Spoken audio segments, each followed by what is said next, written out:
नमस्कार दोस्तों, देसी एकेडमी फॉर सिविल सर्विस की तरफ से आप सभी को गणतंत्र दिवस की हार्दिक शुभकामनाएं।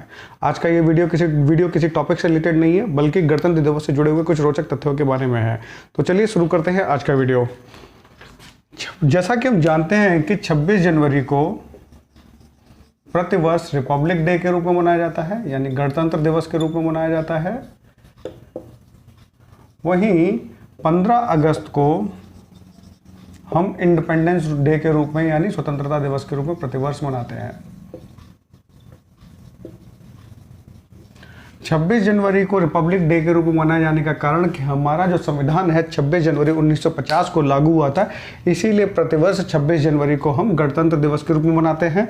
वहीं 15 अगस्त 1947 को हमारा देश आज़ाद हुआ था, इसीलिए 15 अगस्त को हम स्वतंत्रता दिवस के रूप में मनाते हैं। ये बात तो हम सभी जानते हैं, लेकिन आप लोगों ने कभी ये गौर किया है कि 26 जनवरी को जो झंडा फहराया जाता है वह भारत के राष्ट्रपति यानी प्रेसिडेंट ऑफ इंडिया के द्वारा फहराया जाता है। प्रेसिडेंट ऑफ इंडिया के द्वारा फहराया जाता है। वहीं 15 अगस्त को झंडा प्राइम मिनिस्टर ऑफ इंडिया के द्वारा फहराया जाता है। इसका कारण क्या है? इसका कारण है कि जब 15 अगस्त को हमारा देश आज़ाद हुआ तो देश के सबसे बड़े मुखिया प्रधानमंत्री हुआ करते थे, और उस समय प्रधानमंत्री कौन थे? जवाहरलाल नेहरू। इसीलिए 15 अगस्त को जवाहरलाल नेहरू ने झंडा फहराया था, और तभी से स्वतंत्रता दिवस पर हमारे देश के प्रधानमंत्री झंडा फहराते हैं। वहीं 26 जनवरी 1950 को संविधान लागू होने से 2 दिन पूर्व यानी 24 जनवरी 1950 को डॉक्टर राजेंद्र प्रसाद राष्ट्रपति पद की शपथ ले चुके थे। इसीलिए इस दिन से देश के मुखिया कौन हो गए? राष्ट्रपति हो गए थे, प्रेसिडेंट ऑफ इंडिया हो गए। तब से 26 जनवरी को राष्ट्रपति गणतंत्र दिवस के अवसर पर झंडा फहराने लगे। अब आपने कभी ये गौर किया है कि 26 जनवरी को झंडा कहाँ फहराया जाता है और किस तरीके से फहराया जाता है, और वहीं 15 अगस्त को झंडा कहाँ फहराया जाता है और किस तरीके से फहराया जाता है?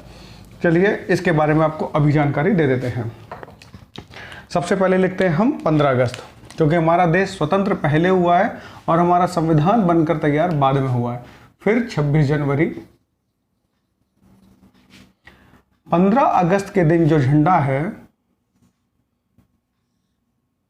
15 अगस्त के दिन झंडा फहराने को हम ध्वजारोहण कहते हैं।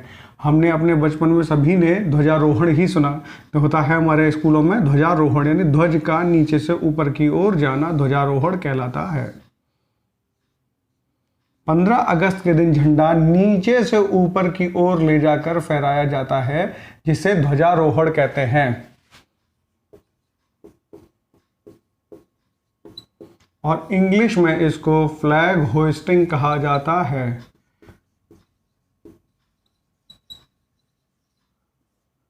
फ्लैग होइस्टिंग कहा जाता है क्योंकि झंडा नीचे से ऊपर की ओर ले जाकर फहराया गया है। वहीं 26 जनवरी को झंडा नीचे से ऊपर न ले जाकर ऊपर ही फहराया जाता है। 26 जनवरी के दिन झंडा नीचे से ऊपर की ओर ले जाकर नहीं फहराया जाता, बल्कि ऊपर ही फहराया जाता है। इसको फ्लैग अनफर्लिंग या झंडा फहराना कहते हैं। 15 अगस्त को ध्वजारोहण होता है और 26 जनवरी को झंडा फहराना कहते हैं।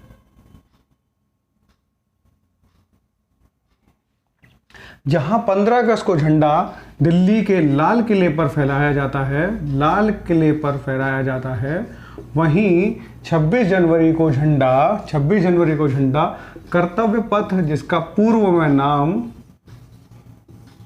राजपथ था, वहां फहराया जाता था।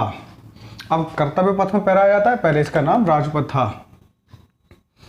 आप ये बताइएगा कि कितने लोगों को ये बात पता थी कि हमारे देश में झंडा फहराना किसे कहते हैं, ध्वजारोहण किसे कहते हैं, ध्वजारोहण कब होता है, और क्या कहते हैं झंडा फहराना कब होता है, और कौन राष्ट्रपति कब झंडा फहराते हैं? इन सारे सवालों के जवाब क्या आपको पहले पता थे? 26 जनवरी को इस साल जो हमारे मुख्य अतिथि हैं, 26 जनवरी के मुख्य अतिथि जो हैं, मुख्य अतिथि मिस्र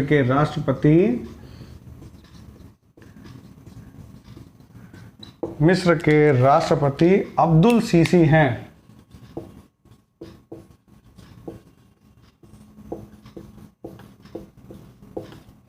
और चलते चलते आपको एक बात और बता दें कि 26 जनवरी यानी गणतंत्र दिवस की पूर्व संध्या पर यानी 25 जनवरी की शाम को हमारे देश के पद्म पुरस्कारों की घोषणा भी की जाती है।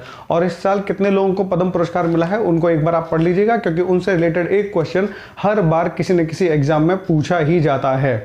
तो ये एक वेरी इंपॉर्टेंट था। और बाकी ये आज गणतंत्र दिवस से जुड़े हुए कुछ रोचक तथ्य थे। अगर आपको हमारा ये वीडियो पसंद आया है तो हमारे वीडियो को लाइक करें, शेयर करें, सब्सक्राइब करें और कमेंट करना ना भूलें।